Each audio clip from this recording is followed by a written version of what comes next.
Hello दोस्तों, स्वागत है आप सभी का हमारे इस चैनल में। तो जो एग्ज़ाम सी-टेट जो दिसंबर से जनवरी 2021-22 में जो होने वाली है उसके बारे में है। इसमें कुछ मैं टैग वर्ड आप लोगों को बताने वाला हूँ जो सकारात्मक टैग वर्ड होंगे और कुछ नकारात्मक टैग वर्ड होंगे जो आपको सही ऑप्शन चूज़ करने में बहुत ही हेल्प करेगा, क्योंकि इसमें मैंने 20 प्रीवियस ईयर के क्वेश्चंस भी रखे हैं जो टैग वर्ड पर डिपेंडेंट है, और कुछ नए टैग वर्ड भी इनमें कुछ निकलेंगे जो मैं आपको बताने वाला हूँ। तो इसमें प्रीवियस ईयर के क्वेश्चन जो हैं वो जनवरी 2021 से लिए गए हैं। ठीक है, जो प्रीवियस ईयर के क्वेश्चन, इसमें 20 प्रीवियस ईयर के क्वेश्चन हैं पेडागोजी से रिलेटेड। तो आप देखिए कि 20 में आप कितने मार्क्स को ला पा रहे हैं इन टैग वर्ड के हेल्प से। और कमेंट बॉक्स में ज़रूर अपना नंबर बताएं कि आपने 20 में कितने अंक प्राप्त किए। तो चलिए शुरू करते हैं। तो जो हमारा पहला नकारात्मक शब्द है वो है लैंगिक असमानता। जिस भी प्रश्न में लैंगिक असमानता को के बारे में दिखाया जा रहा हो, यानी कि आपका स्टीरियोटाइप को दिखाया जा रहा हो, तो वो नेगेटिव वर्ड होता है। लड़के लड़की में फ़र्क किया जा रहा हो तो वो लैंगिक असमानता में आएगी। उसके बाद बच्चों के विचार या मातृभाषा, ठीक है, त्रुटियों को महत्व ना देना। यहाँ पर मैंने गलती से महत्व देना लिख दिया है। यहाँ पर है बच्चों के विचार या बच्चों के सिद्धांत या मातृभाषा में हुए त्रुटियों को महत्व ना देना एक नकारात्मक शब्द है। ठीक है, उसके बाद निष्क्रिय जो शब्द है वो नकारात्मक पक्ष में आता है।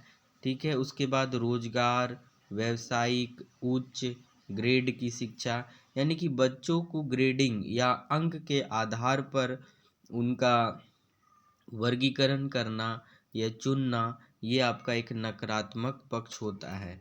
जिस भी ऑप्शन में केवल, मात्र, सिर्फ, वनली ऐसे शब्द आएंगे तो वो जो ऑप्शन होता है वो नेगलेक्ट कर दिए जाएंगे, यानी कि वो उसका आंसर नहीं हो सकता है। रटना, याद करना, कंठस्थ करना अगर बच्चों को कहा जाए तो वहाँ भी वो ऑप्शन नेगेटिव में आता है।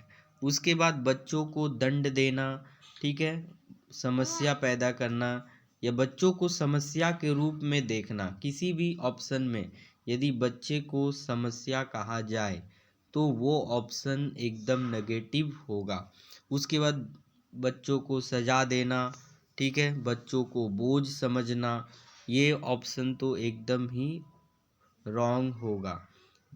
हतोत्साहित, जहाँ पे बच्चों को हतोत्साहित करने की बात की जा रही है तो वो ऑप्शन भी नहीं होगा। अगर बच्चों का अधिगम पुस्तक केंद्रित या शिक्षक केंद्रित हो तो वो भी शब्द नकारात्मक होगा। अगर बच्चों को खाली स्लेट या कोरा कागज माना जाए तो वो भी ऑप्शन गलत होगा। इन सभी चीज़ों को आप अपने एक नोटबुक में ज़रूर लिखें, क्योंकि आप ये देख लीजिएगा कि आप अगर इस नकारात्मक और सकारात्मक टैग वर्ड करके जाएंगे तो आप पेडागोजी में अच्छे मार्क्स जो है अर्जित कर पाएंगे। ठीक है, क्योंकि मैंने भी सी-टेट प्रीवियस ईयर में क्वालिफाइड किया है, तो ये जो टैग वर्ड है पॉजिटिव और नेगेटिव टैग वर्ड मुझे बहुत ही मदद दी। इसलिए मैं सभी शिक्षकों को भी ये टैग वर्ड बताना चाह रहा हूँ, जिससे कि वो नंबर अपने जो क्वालिफाइंग मार्क्स है कम से कम उसको प्राप्त कर सके। चलिए नेक्स्ट टैग वर्ड हम देख लेते हैं। जिस भी ऑप्शन में तकनीकी या वैज्ञानिक शब्दावली का प्रयोग किया जा रहा हो अधिगम में, तो वो भी ऑप्शन गलत होगा और हम उसे छांट देंगे। उसके बाद है अगर शब्द सीमित सीमित आ जाए तो वो भी ऑप्शन गलत होगा। व्याख्यान, जिस ऑप्शन में व्याख्यान की बात हो, अगर हम अध्याय को व्याख्यान पद्धति से पढ़ा रहे हैं तो वो अधिगम के लिए महत्वपूर्ण नहीं होता है। ठीक है। उसके बाद नियंत्रित, अगर बच्चों को नियंत्रित करने की कोशिश किया जा रहा है, किसी क्लास में बच्चों को नियंत्रित करने की कोशिश की जा रही है तो वो भी शब्द गलत होगा। तो अभी हमने नकारात्मक शब्दों को देख लिया, अब हम सकारात्मक शब्दों को देखेंगे। तो अभी तक आपने वीडियो को लाइक नहीं किया है, शेयर नहीं किया है, तो जल्दी से एक लाइक कीजिए और इस वीडियो को ज़रूरतमंद तक शेयर कीजिए। और अगर आप नए हैं तो इस चैनल को ज़रूर सब्सक्राइब करें, क्योंकि मैं आपको बहुत सारे वीडियो जो है इम्पोर्टेंट वीडियो सीटेट 16 दिसंबर से पहले और जनवरी तक में जो होने वाली है परीक्षा, उससे पहले मैं बहुत सारी वीडियो जो है महत्वपूर्ण वीडियो अपलोड करूंगा, उसे देख करके आप अपना सीटेट को ज़रूर क्वालिफाई कर पाएंगे। तो चलिए अब हम सकारात्मक शब्द की ओर बढ़ते हैं। तो अब हम सकारात्मक शब्द देखेंगे। सकारात्मक शब्द में पहला है सर्वांगीण विकास। जहाँ पर अधिगम हो रही है, अगर बच्चों का सर्वांगीण विकास हो रही है तो वो ऑप्शन हमेशा राइट होगा। बच्चों को करके सीखने पर बल दिया जा रहा है तो वो भी एक सकारात्मक पक्ष होगा और ज़्यादातर ऑप्शन में यह ऑप्शन एकदम राइट होगा। हस्तपरक अनुभव, जिसमें बच्चे खुद से करके, ठीक है, अपने हाथों से करके सीख रहे, अनुभव प्राप्त कर रहे हैं, ठीक है, वो भी ऑप्शन राइट होगा। जहाँ पर बच्चों को सम्मान दिया जा रहा है, बच्चों से लगाव दिखाया जा रहा है, ठीक है, बच्चों से लगाव से संबंधित बातें हो रही, तो वो ऑप्शन एकदम राइट होगा। जहाँ पे बच्चों को प्रोत्साहन दिया जा रहा है, वो भी आपका राइट होगा। अभी वीडियो में बने रहे, आपको प्रीवियस ईयर के क्वेश्चन में मैं आपको दिखाऊंगा कि किस तरह से ये टैग वर्ड काम करते हैं, और जो भी इस वीडियो को क्विट कर जाएंगे उन्हें तो ये मालूम नहीं चलेगा। तो जिनको भी सीटेट क्वालिफाइड करना है, ठीक है, तो वो इस वीडियो में पूरे बने रहे, अंत तक बने रहे और चैनल को सब्सक्राइब कर ले। और जब आप सीटेट का एग्ज़ाम आप दे दीजिएगा तो इसी चैनल पे आके कमेंट करिएगा कि आपको इस टैग वर्ड ने कितनी हद तक मदद की। तो जो हमारा नेक्स्ट पॉजिटिव टैग वर्ड है वो है जिज्ञासा। जिस भी अधिगम में बच्चों को जिज्ञासा उत्पन्न की जा रही है, ठीक है, कि बच्चों के मन में नए नए चीज़ जानने की उत्सुकता बढ़ रही है, तो वो जो है सवाल, वो ऑप्शन एकदम राइट होगा। अगर अधिगम बाल केंद्रित हो रही है तो वो भी ऑप्शन राइट होगा। पिछले हम लोगों ने नकारात्मक शब्द में शिक्षक केंद्रित और पुस्तक केंद्रित देखा था, जो दोनों ही शब्द नकारात्मक थे, लेकिन बाल केंद्रित की बात होती है तो वो एक सकारात्मक शब्द होता है। जहाँ पर बच्चों की व्यवहारिक कुशलता से संबंधित हो शब्द, वो ऑप्शन राइट होता है। जहाँ पे बच्चों को वास्तविक और दैनिक जीवन से जोड़कर पढ़ाया जाता है, वो ऑप्शन पॉजिटिव होगा। क्लास को यानी कि कक्षा को लोकतांत्रिक और प्रजातांत्रिक वातावरण बनाने की बात हो रही है तो वो भी ऑप्शन राइट होगा, ठीक है। उसके बाद समावेशी कक्षा की बात हो रही है, कक्षा संसाधन की बात हो रही है, ठीक है, तो ये ऑप्शन राइट होगा। उसके बाद जिस भी ऑप्शन में विभिन्न संदर्भों में ये शब्द आया हुआ रहता है वो ऑप्शन हमेशा राइट होता है। विभिन्न गतिविधियां या विविध गतिविधियों जैसे शब्द सकारात्मकता में आते हैं। प्रगतिशील और प्रेरणावाद जैसी शब्द भी सकारात्मकता में आते हैं। तो चलिए अब देरी ना करते हुए अब हम सवालों की ओर बढ़ते हैं, जिससे हमें इन टैग वर्डों का इस्तेमाल करना मालूम चले। तो देखिए यह हमारा पहला क्वेश्चन है कि एक खेल क्रिया के दौरान चोट लगने पर रोहन रोने लगा, ठीक है। यह देखकर उसके पिता ने कहा, लड़कियों की तरह व्यवहार ना करो, लड़के रोते नहीं। पिता का यह कथन लैंगिक रूढ़िवादिताओं को दर्शाता है। देखिए, अभी हमने देखा था कि जहाँ पे लड़का लड़की के बीच में भेदभाव किया जाए, वो ऑप्शन हमेशा नेगेटिव होता है। तो पहला ऑप्शन को हमने देख लिया, देखा लैंगिक रूढ़िवादिताओं को दर्शाता है। दूसरा हमने देखा कि लैंगिक रूढ़िवादिताओं को चुनौती देता है। तीसरा लैंगिक भेदभाव को कम करता है। तो देखिए, ये चीज़ लैंगिक भेदभाव को कम नहीं करता है बल्कि बढ़ाता है। नंबर 4, लैंगिक समानता को बढ़ावा देता है। तो ये लड़का लड़की में समानता की बात यहाँ पे नहीं हो रही। तो यहाँ पर जो पहला और दूसरा, इन्हीं दो ऑप्शन में से एक ऑप्शन जो सटीक लगता है वो है लैंगिक रूढ़िवादिताओं को दर्शाता है। पिता का यह कथन लैंगिक रूढ़िवादिताओं को दर्शाता है। जहाँ पे जेंडर स्टेरियोटाइप होती है वो हमेशा नेगेटिव ऑप्शन में कहलाता है। ठीक है, तो इसका जो सही आंसर था वो है नंबर 1। अब हम दूसरा क्वेश्चन हम देख लेते हैं। दूसरा क्वेश्चन है, एक प्रगतिशील कक्षा में अध्यापक को अटल पाठ्यक्रम, या ये आप नोट कर लीजिएगा, कहीं पे भी अध्यापन में अटल पाठ्यक्रम का पालन करना चाहिए, ये नहीं होना चाहिए। ठीक है, ये भी एक नेगेटिव शब्द है। उसके बाद विद्यार्थियों में प्रतिस्पर्धा पर बल देना चाहिए, कंपटीशन। विद्यार्थियों में कंपटीशन पर बल नहीं देना चाहिए, जबकि यहाँ पर लिखा है प्रतिस्पर्धा पर बल देना चाहिए। ज्ञान की संरचना के लिए प्रचुर मौके प्रदान करना चाहिए। आप यहाँ पे देखे होंगे, जब सकारात्मक हम लोगों ने शब्द पढ़े थे, जहाँ पे अवसर देने की बात होती है वो ऑप्शन एकदम राइट हो जाती है। लेकिन फिर भी हम फोर्थ ऑप्शन को देख लेते हैं, विद्यार्थियों को उनके अकादमिक अंकों के आधार पर नामांकित करना चाहिए। ये हमने नेगेटिव वर्ड में देखा था कि अंकों और ग्रेड के आधार पर विद्यार्थियों को हम नामांकित नहीं कर सकते हैं। तो इस तरह से आप पॉजिटिव नेगेटिव वर्ड को देख पा रहे हैं, किस तरह से इस्तेमाल हम कर पा रहे हैं।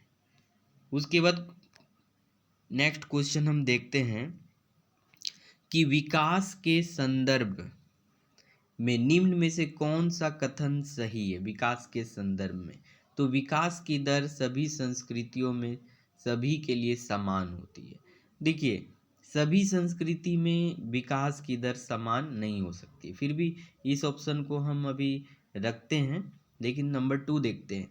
हमने देखा था कि जहाँ पर केवल ही या वनली वाले जो भी ऑप्शन आते हैं वो नेगेटिव में होता है, इसका मतलब कि यह कथन सही नहीं है।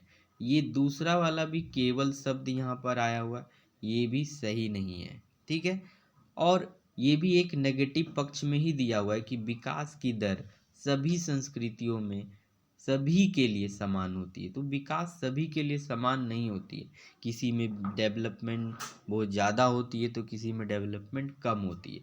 तो ये भी ऑप्शन हमारा रॉन्ग हो जाता है, नकारात्मक हो जाता है। लेकिन विकास बहुआयामी होता है, विकास कई दशाओं में संभव होती है, इसलिए इसका राइट आंसर 4 होगा। नेक्स्ट हम क्वेश्चन देख लेते हैं 15 नंबर, कि अधिगम कठिनाइयों से जूझते छात्रों की ज़रूरतों को संबोधित करने के लिए एक अध्यापक को क्या नहीं करना चाहिए। देखिए, अधिगम कठिनाइयों से जो जूझ रहे हैं बच्चे, ठीक है, उनको दृश्य श्रव्य सामग्री का इस्तेमाल करना, तो ये तो करना चाहिए। ठीक है, संरचनात्मक शिक्षा शास्त्रीय उपागमों का इस्तेमाल, ठीक है, ये भी आपका करना ही चाहिए कि संरचनात्मक शिक्षा शास्त्रीय उपागमों का इस्तेमाल ये भी करना चाहिए। व्यक्तिगत शैक्षिक योजना बनाना, यानी कि हर विद्यार्थी का एक पर्सनल इंडिविजुअलाइज्ड प्लानिंग तैयार करना, और ये भी आपका करना ही चाहिए। लेकिन यह जटिल, जहाँ पे जटिल भी आ जाता है तो वो एक नकारात्मक पक्ष कहलाता है कि जटिल संरचना का प्रयोग, ठीक है, प्रैक्टिस रिजिड स्ट्रक्चर। तो ये ऑप्शन नेगेटिव है, यही नेगेटिव पूछा है, इसलिए हम नेगेटिव का नेगेटिव ही आंसर देंगे।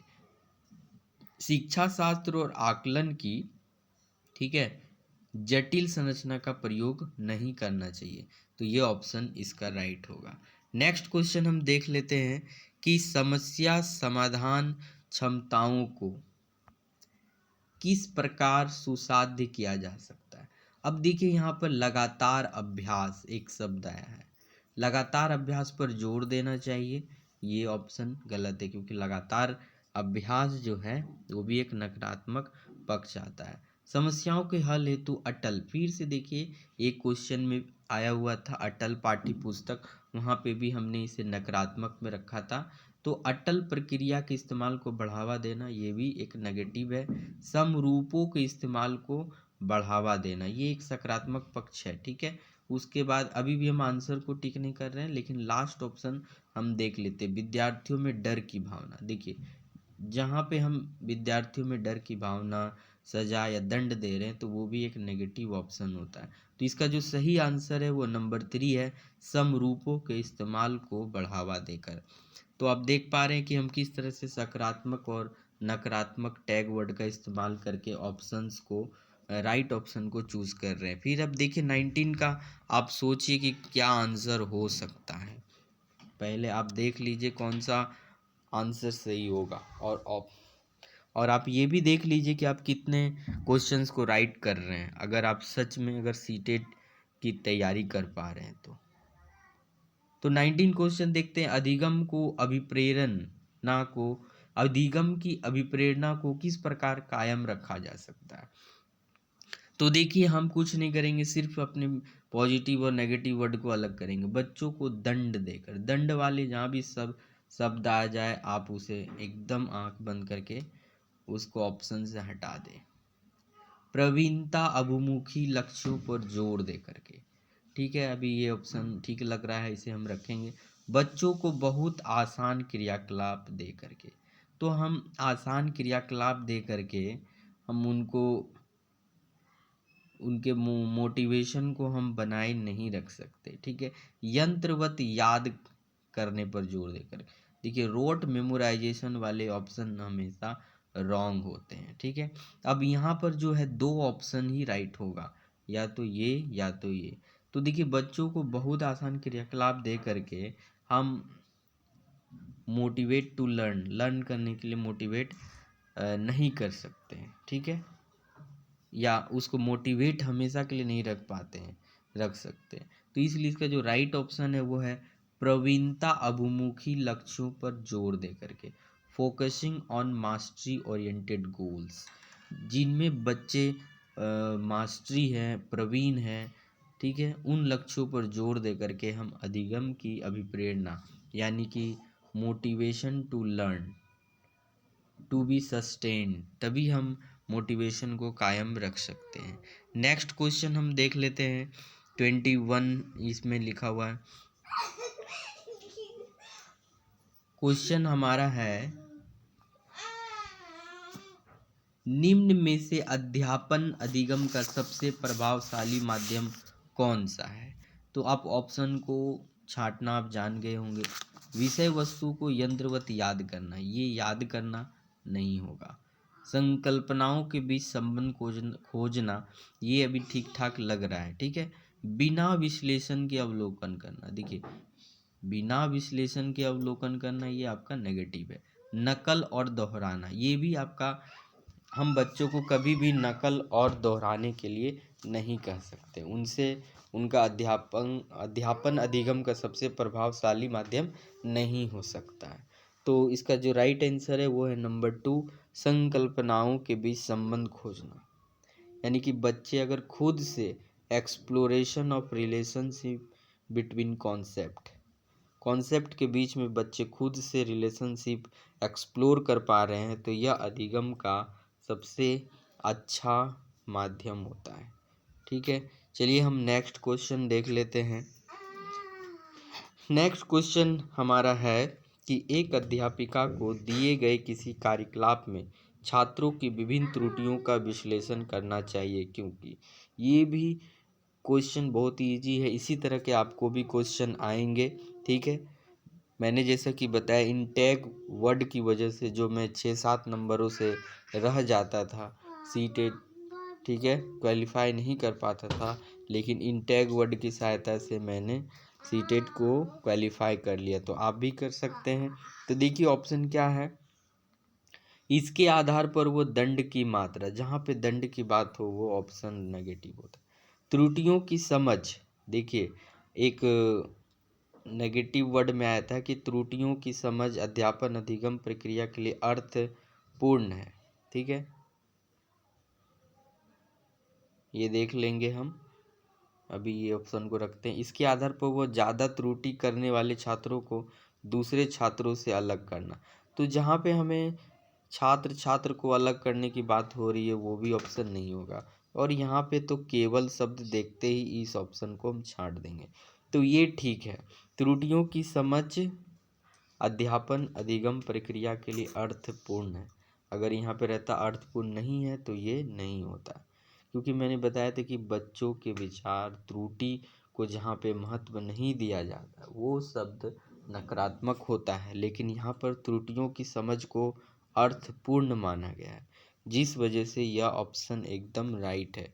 चलिए नेक्स्ट क्वेश्चन हम देख लेते हैं कि अधिगम का संरचनात्मक विचार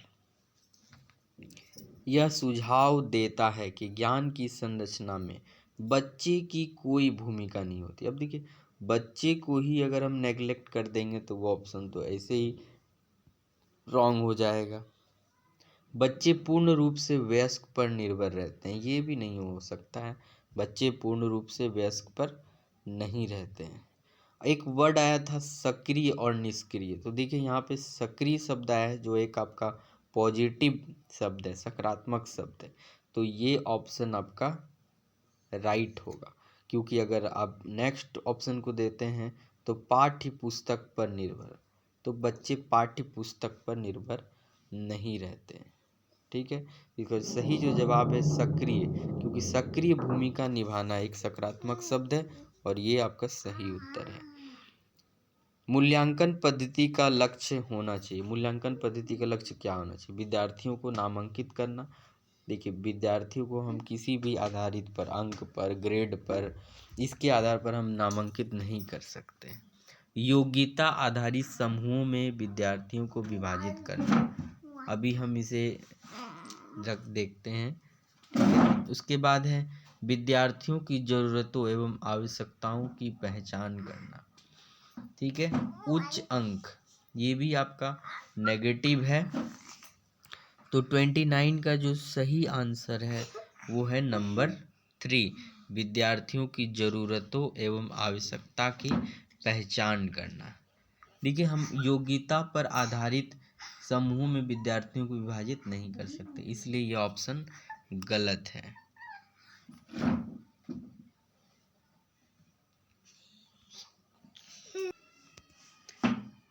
अगला प्रश्न हम देखते हैं। तो देखिए बच्चों के विकास की व्यक्तिगत विभिन्नताओं को किस प्रकार प्रतिरूपित किया जा सकता है? आप जहाँ भी देखें केवल केवल ये दोनों ऑप्शन ही गलत होगा। तो ना आनुवांशिकता पर ना पर्यावरण पर, ठीक है। ऐसा तो नहीं कि बच्चों के विकास में जीन्स का भी कोई प्रभाव नहीं होती, ना इन्वायरमेंट पर भी कोई प्रभाव नहीं होता, इसलिए ये ऑप्शन गलत हो जाएगा। क्योंकि बच्चों के विकास के व्यक्तिगत विभिन्नताओं के लिए आनुवांशिकता एवं पर्यावरण की पारस्परिकता पर प्रतिरूपित किया जा सकता है, दोनों ही चीज़ें जरूरी होती, इसलिए ऑप्शन 4 राइट है। नेक्स्ट क्वेश्चन हम देख लेते हैं कि प्राथमिक स्तर पर संख्याओं को पढ़ाने के लिए निम्नलिखित में से कौन से कथन सत्य हैं? देखिए ऐसा नहीं है कि ये जो सकारात्मक और नकारात्मक पक्ष सिर्फ जो शुरू के भाग में जो 30 क्वेश्चन आते हैं वहीं पर ये आपको हेल्प करेगी, बल्कि ये भाषा गणित में भी आपको सहायता करेगी। देखिए यहाँ पर क्या है, प्राथमिक स्तर पर संख्याओं को पढ़ाने के लिए कौन सा कथन सही है? संख्याओं की अंतर्दर्शी समझ को प्रोत्साहित किया जाना चाहिए। देखिए यहाँ पे प्रोत्साहित शब्द आया है जो एक सकारात्मक शब्द है। ठीक है, संख्याओं को लिखना अनुक्रम में पढ़ाना चाहिए। अभी इस ऑप्शन को हम रखते हैं। गणना से पहले संख्याओं को संख्यांक रूप में लिखना सिखाना चाहिए। ठीक है, संख्याओं में अनुक्रम असंगति को प्रोत्साहित करना चाहिए।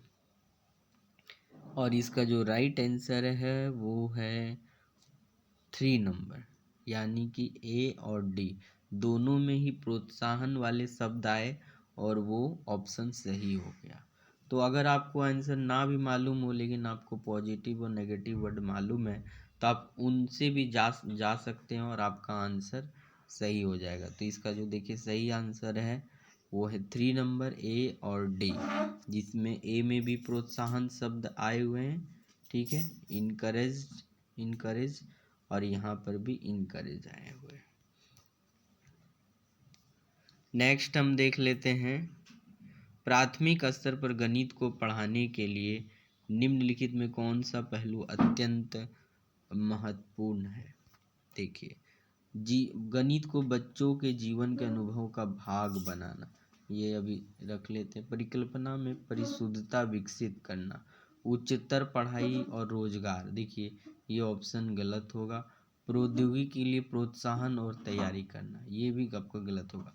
अब कहीं ये मत सोच लीजिएगा कि यहाँ पे प्रोत्साहन शब्द आया है तो ये सही हो जाएंगे, तो ऐसा बात नहीं है। ठीक है,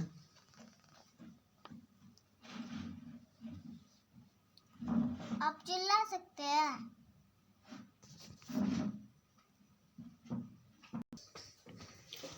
तो प्राथमिक स्तर पर गणित पढ़ाने के लिए निम्नलिखित में कौन सा पहलू अत्यंत महत्वपूर्ण है।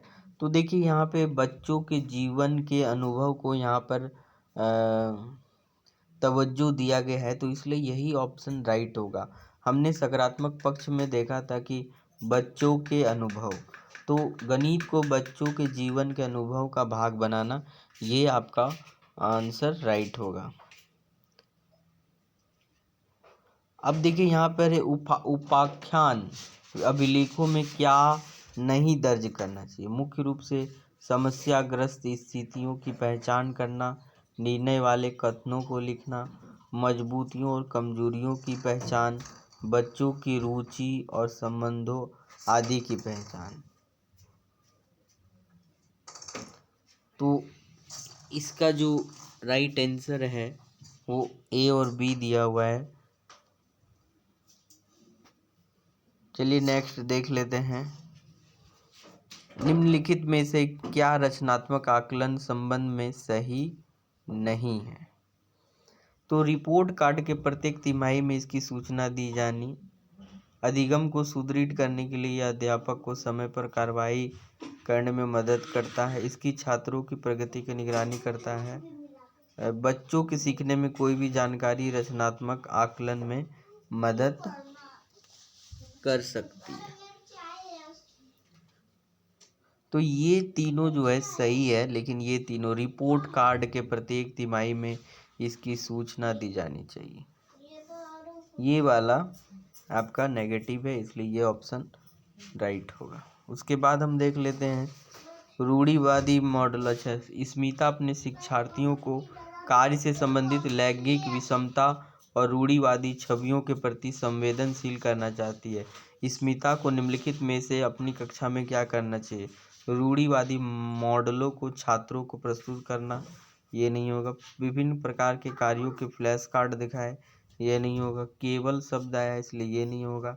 तो यहाँ पर जो राइट आंसर है वो एक छात्र की माँ को कक्षा में आमंत्रित करे जो ऑटो चालक है, ये ऑप्शन आपका यहाँ राइट है। उसके बाद है ईवीएस की एकीकृत प्रकृति सहायक है। देखिए, पाठ्यचर्या के भार को कम करने और विशिष्ट प्रकरणों को पेश करने में, तो ये चीज़ आपका नहीं होगा। पाठ्यचर्या के भार कम करने की तो बात सही है, लेकिन शिक्षार्थियों को सार्थकतापूर्ण सिखाने से रिलेटेड है। ठीक है, ये ऑप्शन आपका राइट है, क्योंकि जो नंबर 3 और 4 ऑप्शन अगर हम देखते हैं तो देखिए आपका नेगेटिव वर्ड मिलेगा। शिक्षार्थी केंद्रित उद्गम का पालन करने और संकल्पनाओं की अधिक संख्या का परिचय देने। देखिए यहाँ पे शिक्षार्थी केंद्रित तो एक सकारात्मक शब्द दिया गया है, लेकिन यहाँ पर दिया है संकल्पनाओं की अधिक संख्या का परिचय देने, यानी कि फॉलो चाइल्ड सेंटर्ड अप्रोच, ये तो राइट है, पर introduce large number of concept. हाँ, तो हम बच्चों को लार्ज नंबर ऑफ कॉन्सेप्ट बता करके हम अधिगम नहीं करवा सकते हैं। दी गई सूचनाओं और विवरणों को लिखने में, तो किसी भी सूचना यदि विवरण को लिखाने में कोई अधिगम नहीं होती। तो यहाँ पे जो सही आंसर है वो है पाठ्यचर्या के भार को कम करने और शिक्षार्थियों को सार्थकतापूर्ण सीखने में। ठीक है, रिड्यूस द कैरिकुलम लोड, यानी कि भार को कम करे। NCF 2005 से भी यही सूचना मिलती है। फिर and help children to learn meaningfully, बच्चों को सहायता करे कि वो मीनिंगफुल्ली अधिगम कर सके। नेक्स्ट क्वेश्चन हम देखते हैं, पर्यावरण अध्ययन में प्रश्न करने को एक युक्ति के रूप में उपयोग किया जाता है। तो देखिए क्या होगा, अनुशासन को बनाए रखने में। देखिए अनुशासन ये नहीं हो सकता है, ठीक है, अनुशासन को बनाए रखने में हम पर्यावरण अध्ययन में प्रश्न नहीं करते हैं। ठीक है, ध्यान खींचने के लिए ये भी नहीं होगा, नियमों के पालन को बढ़ावा देने के लिए ये भी नहीं होगा, बल्कि देखिए जिज्ञासा शब्द जो शुरू में ही आपको सकारात्मक शब्दों में जिज्ञासा बढ़ाने के लिए, तो ये ऑप्शन एकदम राइट होगा। उसके बाद हम देख लेते हैं नेक्स्ट क्वेश्चन कि इकरा जो है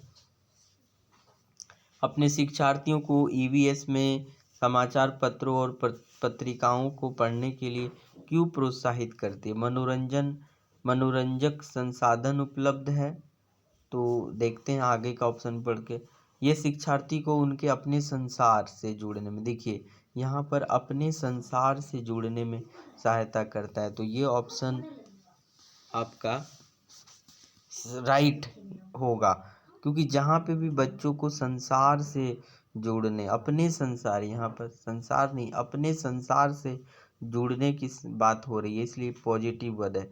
ये शिक्षार्थी को स्वतंत्र बनाने में सहायता करता है, ये शिक्षार्थी को प्रतिस्पर्धी बनाते हैं, कम्पिटिटिव बनाते हैं। तो ये भी ऑप्शन नहीं होगा, ये स्वतंत्र बनाने में भी नहीं होगा, बल्कि ये होगा।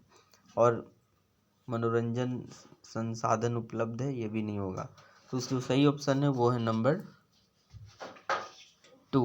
नेक्स्ट क्वेश्चन हम देख लेते हैं, जो आज का हमारा लास्ट क्वेश्चन है, अंतिम क्वेश्चन है। अगर अभी तक आप वीडियो में बने हैं तो हमारे चैनल को ज़रूर सब्सक्राइब करें और दूसरों को भी ये वीडियो शेयर करें, क्योंकि कुछ न कुछ तो ज़रूर उनकी भी हेल्प हो जाएगी।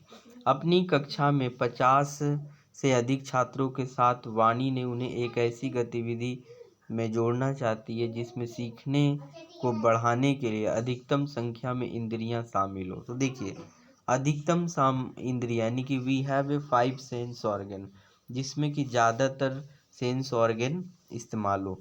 कौशल के प्रदर्शन के लिए एक समुदाय में संदर्भ व्यक्तियों को आमंत्रित करना। तो यहाँ पे संदर्भ व्यक्तियों को आमंत्रित करके हम उनका जो है सीखने को बढ़ाने के लिए अधिकतम संख्या में इंद्रिय शामिल नहीं हो सकती। समूह में चर्चा को प्रोत्साहित करना। अब कुछ बच्चे यहाँ पे प्रोत्साहित करना शब्द दे करके इसे भी टिक लगा सकते हैं, इसलिए मैंने ये प्रश्न को रखा है। तो जो भी इस वीडियो में अभी तक बने हैं उनके लिए ये तो सोचने वाली चीज़ रहेगी कि मैंने ये प्रश्न अंत में क्यों रखा है, क्योंकि यहाँ पर प्रोत्साहन शब्द रहते हुए भी यह ऑप्शन आपका राइट नहीं है, क्योंकि यहाँ पे क्वेश्चन ही कह रहा है अधिकतम संख्या में इंद्रिय शामिल हो। तो समूह चर्चा में हमारा क्या होगा, सुन सकते हैं और बोल सकते हैं। ठीक है, उससे ज़्यादा तो ज़्यादा इंद्रियों की यहाँ पर यूज नहीं हो रही है। उचित AV साधन के लिए स्मार्ट कक्षा, यहाँ पर भी हम देख सकते हैं, ठीक है, तो इस और सुन सकते हैं, इस वजह से यहाँ पे भी ज़्यादा इंद्रियों की उपयोगिता नहीं है। लेकिन नज़दीक के स्थान के लिए क्षेत्र भ्रमण आयोजन करना, जब हम क्षेत्र भ्रमण वाला लेते हैं तो उसमें हम बहुत सारे इंद्रियों का उपयोग करते हैं, इसलिए ये वाला ऑप्शन जो है आपका एकदम राइट होगा। इसलिए जो प्रोत्साहन शब्द दे करके भी आप ये देख लें कि ये जो है ऑप्शन एकदम सटीक है या नहीं। तो दोस्तों देखने के लिए धन्यवाद। और भी वीडियो पाने के लिए हमारे चैनल को सब्सक्राइब करें, बेल आइकन को दबाएं ताकि नोटिफिकेशन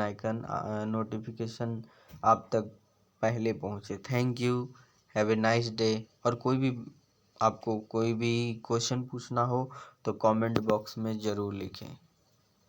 थैंक यू।